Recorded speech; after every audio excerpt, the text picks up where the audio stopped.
Hey, I'm Tom. And I'm Tanner. Welcome to episode 178 of Bird Squawk. Just snowballing. Bad gets worse for the Birds in Seattle. That place, man, it's a house of horrors for this team. They can just not get over the hump out in Seattle, and they just can't, not really get out of their own way, but in the same sense, can't get out of their own way at this point, the way they've been playing as a whole. Monday was very, very, very frustrating because it really felt in my opinion, it felt like they dominated that game. I know there were some lulls that the offense wasn't great, but kind of felt like that first half it wasn't pretty, but it kind of felt like Eagles football again a little bit. They were running the ball. The offense looked better at times, and they were chewing the clock and really putting some drives together and left some points on the board like they have been all year. But just really just I don't just Well, the theme for 2023 just played out again. Turnovers. Yeah. I mean, yes. Has this been the season of turnovers or what? I mean, and at the most inopportune times, we're doing stuff, and just don't get some of the. It felt like that drive with the throw to Quez. We had them like chew up that clock, go down, punch it in the end zone. There was no need taking that shot. Absolutely. I mean, whatever, the second interception, whatever. But absolutely, you're on the 50. I think there was about 6 or 7 and change at that point. And, I mean, you take the shot for, truly, like you said, no reason. And one of the things I said, too, you take that shot for no reason. And you take it to Quez, of all people. I get it. I mean, Quez hasn't been there all year, whatever. And he's like your deep threat guy, whatever. And I get there was pass interference on it, whatever. But it's just dumb play calling, dumb decision making. I don't know if it's play calling or it's just decision making. And you hear Sirianni talk today about the last play. They were hoping for a freaking pass interference call. Well, that's what they were hoping for. I mean, that's what our play callings come down to, a wing and a prayer now. When all we needed was a damn field goal to get into overtime and limp out of that house of horrors with a victory possibly. But yeah, I'm starting to have a little less faith in Saucy. I mean, if this offense, like he's saying today, is the offense they've been running for 3 years and it's his offense, was Steichen just that much better at making chicken salad out of chicken shit? Because this offense just seems like it's missing.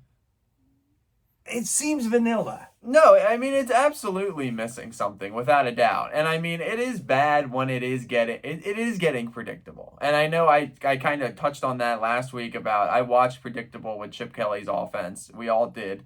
But it is getting to the point that it is predictable. It's just frustrating because, like I said, I talked about they put 2 good drives together when they were really, I'm not saying you got to consistently run the ball and run the ball as much as you did in those drives. But this team, when that gets going, and everything else opens up. When you start really trying to be that high-powered NFL 20th century offense where you're just taking bombs or whatever, it doesn't click. And I think a lot of the routes, are kind of just repeat. I mean, I don't get the thing with the slants. I mean, they are open all the time whenever they run them, but they never run them. And the other thing that frustrates me too. The wide receiver screens, get rid of them. Yeah, they don't work. Get rid of them. They don't work. They never work. Especially if you got Devontae blocking for Goddard. I mean, come on. And the other thing is, like, you got, like, there are obvious blitzing downs. And, like, most of the time you can see that.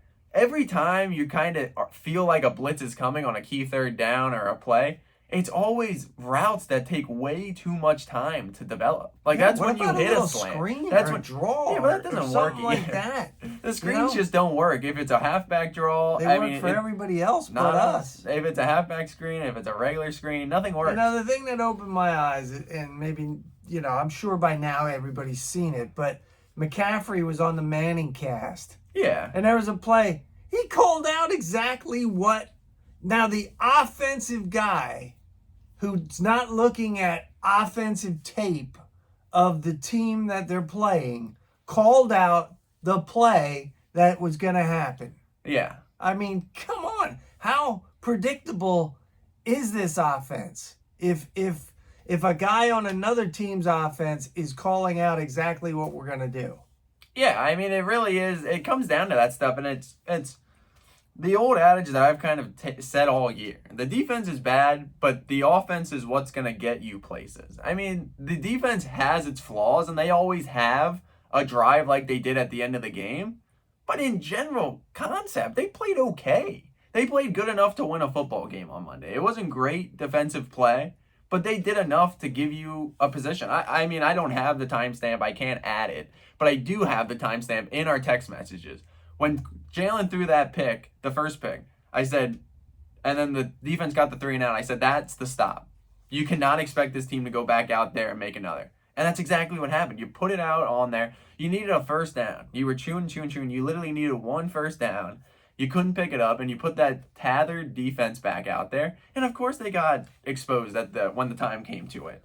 It's just, I mean, it's the offense to me that is so infuriating. And there are a lot of Wentz, Hurts comparisons going around.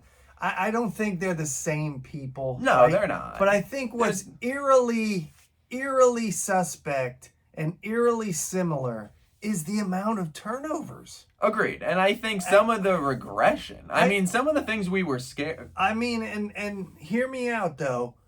Wentz had a receiving core of Greg Ward. Well, that's the thing. And I don't even know who else.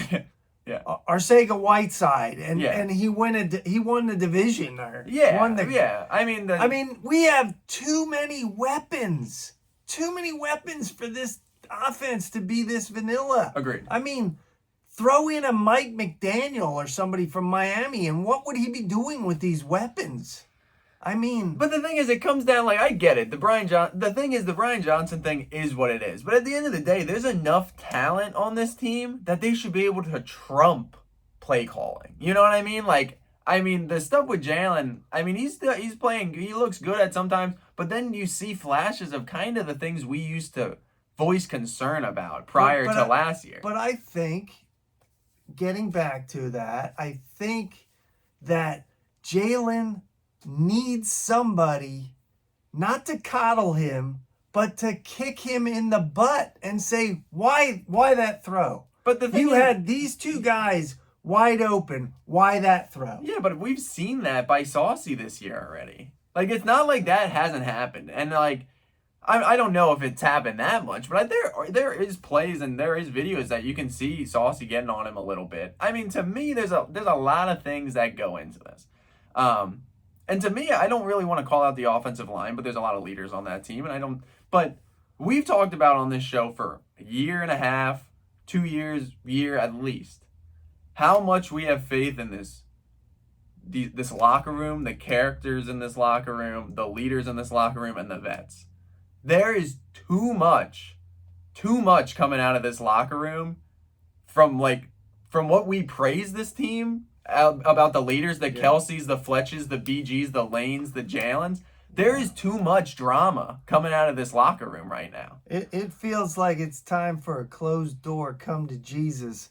And whoever's leaking shit, stand up, be a man, and say, it's me. Yeah, right? There's too much stuff coming out for how much we praise them. We talked about that all the time, that this team was veteran, loaded, and none of this crap was going to go on. But when it goes bad, man, when the wheels start coming off, you see who's with you and who's not. Yeah. And that's always the point. But we always thought, hey, when they take a couple shots, they've got enough veteran presence in that locker room that they're going to keep it together and come out and turn this thing around.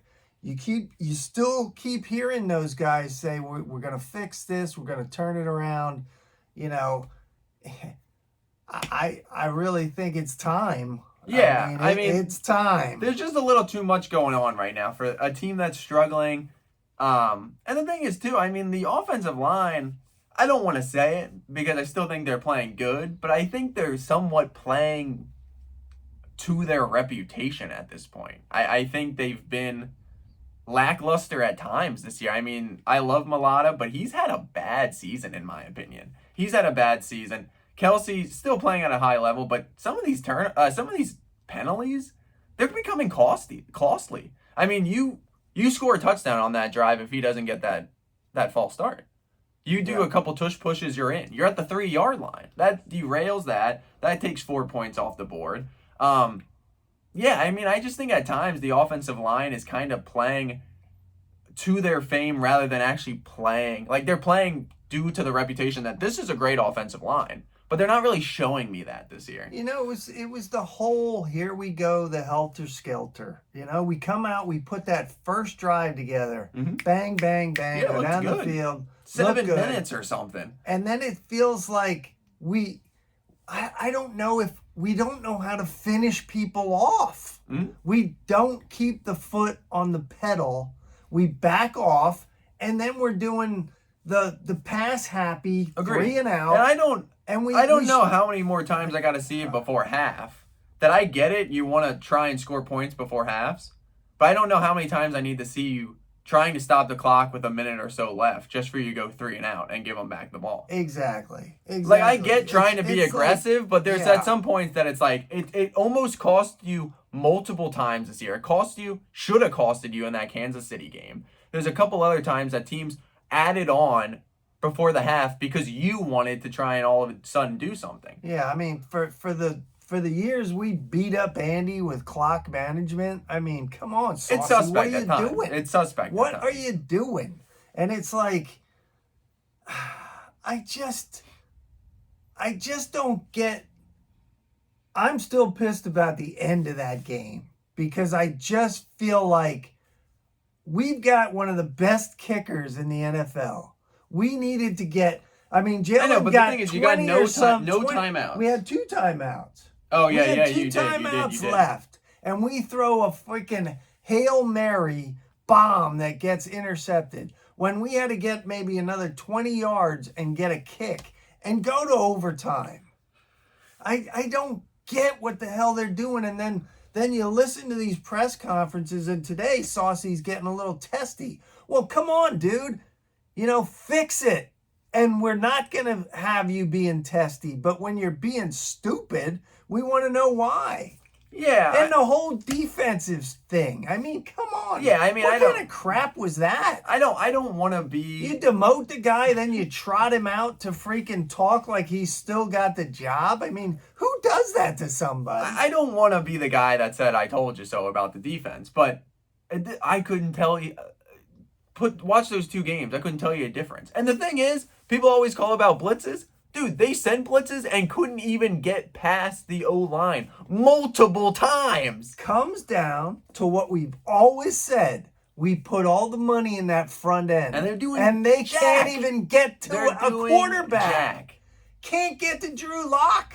That's what I mean. I mean, come on. The corners are what they are. And then Bradbury's has not played up to his par this year. But when you look at 2017, you look at last year, everyone wants to talk about Slay and Bradbury. Well, they carried you to a Super Bowl last year. The defense had 80 sacks or something last year. They had 70 or plus sacks last year. You got like 20. You're going to expose the back end when you can't get to the quarterback. It's the old adage. How long do I got to run with you? You know, yeah. You're going to get open. You're going to eventually get open. Exactly. Exactly. We put all that money in that front, and those guys are having a subpar year. As far as I'm concerned. I think so too. Subpar. And I mean, and the thing is so frustrating. They come out. Like, that first drive, it always is like, it happened in the Niners game. It happened in the Cowboys game. And it happened on Monday. They come out those first 2 drives, and those guys are pinning their ears back. They're looking explosive. They're making plays, and then it just disappears. Yeah. It just disappears. I mean, it really comes down to, you can pick on the corners all you want, but I always say, and you agree with me, the D-line is what you put stock into. They got to make plays. They got to make plays. And you know what? We love all of our guys, all of those veterans. We love them. But I will go back to when Banner was running it. He had that 30 years old. That was it. That was the cutoff. You're done. The other thing is, right? Can we learn how to tackle people? Tackle people. I mean, Sidney Brown, I love you. I love like you, dude. the upside, but you're not in Illinois where you hit somebody and they fall over. Yes. You're in the big boy game now. Yes. You got to hit somebody and wrap up. Agreed. All right, because they're not just going to fall over like they did in college. Yeah. Right? You got to wrap up. The dude, that was one thing from Monday night. The youngsters held their own. They played well, but it was obvious they're youngsters. But that's the thing. With a secondary, that's going to be exposed no matter what team you're playing or what team you are. Yeah. Because young corners, that's a hard freaking job. And you're putting a lot on these guys, obviously, due to injuries and stuff. But that's what I mean. The defense is what it is. Defense is what it is. Howie, get me a linebacker next year. Will you? Get me a dog. Will you? Go out, find somebody. And it isn't in the draft. It's free agency. Find me somebody that can come in here and take care of the middle of that defense and be a freaking monster. Well, that ain't going to happen. But after 16 minutes of ranting, they're still 3 wins away from probably being the 2 seed and winning the division. I mean, it really comes down to that. Somehow, again, we say, how? I mean, Cowboys helped us out, but we helped them out because we couldn't win. But it really does still come down to it. You win 3 games against teams you should beat. Yeah, but I'm not feeling confident about the 3 teams we got to play. Absolutely, I absolutely agree with that. I absolutely agree with that. I think the Giants, I think DeVito's it's ran its course. They kind of got exposed by the Saints on Sunday. I mean, they're bringing out the black on Christmas. They never lost to the Giants in the black. We're going to somebody's funeral on Christmas. I do think. Hopefully it's not ours. I do think they win on Monday. With that being said, the Cardinals game should not scare me, but it does. It does. Because of Kyler Murray. It scares me because of Kyler Murray. And then you got the Giants again. It is really, really interesting. And it's weird because I haven't watched our prediction video, but I can guarantee I talked about a lull like this happening. I had this team at 12-5. There's still a chance that they can finish better than that. Everyone was like, well, obviously coming into this year with the hard schedule, you knew they weren't going to go 14-3. Well, there's still a pretty damn good shot this team could end 13-4. There are 30 other teams, 28 other teams in this league that would love to be at 13-4. And I get it. But the thing with us right now at 13-4 or 10-4 is they're not passing the smell test right Agreed. now. But we have eyes. We're seeing I 100% everything that's agree. wrong. With that being said, but I will go back to what I started it with.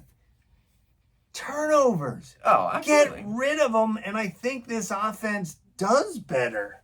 No, I mean, I agree. I get that the defense isn't getting you turnovers, but the offense isn't helping the defense when it comes to turnovers. I mean, that's the thing. You look at this team, and there's obviously some big flaws, but they're big flaws that I think can be masked. There's a lot of small things that are killing you. It's the turnovers, like you said, the costly penalties, the dumb stuff, the play.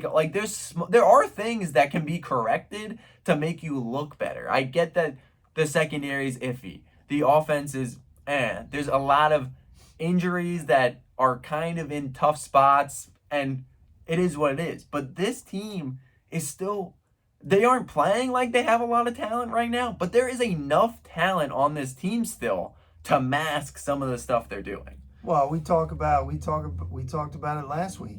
The offense has to put up 30. Because that's the thing. They gotta score. It's this easy to look at this team right now. If they are playing an ounce like they did last year, the defense is not nearly under as much fire. Right. It's that obvious. Exactly. As much as you want to hate the defense, it is that flat out. That if the offense is putting up 30 a game, the defense is going to get crucified because it's whatever it is, but not nearly as much as they are now. They're going to give up 29, but we're still going to win. That's what I mean. I mean, you know? It just is what it is, man. But with that being said, it's frustrating. That's without a doubt. Stay up again on a Monday night, a Sunday night, whatever. You gotta stay up till 11 p.m. to watch that crap. With that being said, Christmas comes around. I do think they win, but with that being said, I don't think it's pretty, and I think it keeps people skeptical. Like, I don't expect them to all of a sudden show up and blow out a team for the first time this year. I expect them to probably win it by the skin of their teeth, like normal. But I think they get back on the track, and it's one of those things. Someone's cold in basketball, you just got to see one go in. And maybe that gets this team right back in the right direction. If you win out, you win the division. The big thing is, what I look at it, there has not been a repeat division champ in this division since 03-04. You have the opportunity with 3 wins to do that. There has been no first year head coach to go to 3 straight playoffs. You're going to do that. There are still a lot of things that this team can accomplish with the way they're playing. Like, if you go back-to-back division titles, 14-3, 13-4, I get you're not playing great, but like, there's still pedigree there, even with the way you're playing. So it's all up to them to prove people wrong.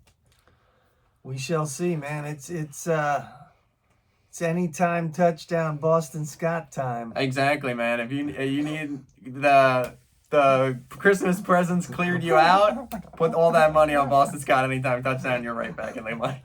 You're right back in the clear. But with that being said, Black Unis, Christmas night, back home. I think this is the game. I think it is. I mean, I was skeptical of Seattle last week, obviously because of it purely being Seattle. But I think this team's back on Sunday, and we regroup and see what happens next week. But as always, thank you guys for watching. We'll be back as always next Wednesday to talk about what's going on. Merry Christmas, everyone. Happy, safe Christmas by the time we see you next week. Thank you guys always for watching. Make sure to follow us on Instagram at birds_squawk. Make sure to like, comment, subscribe. Fly, Eagles, fly. Go Birds.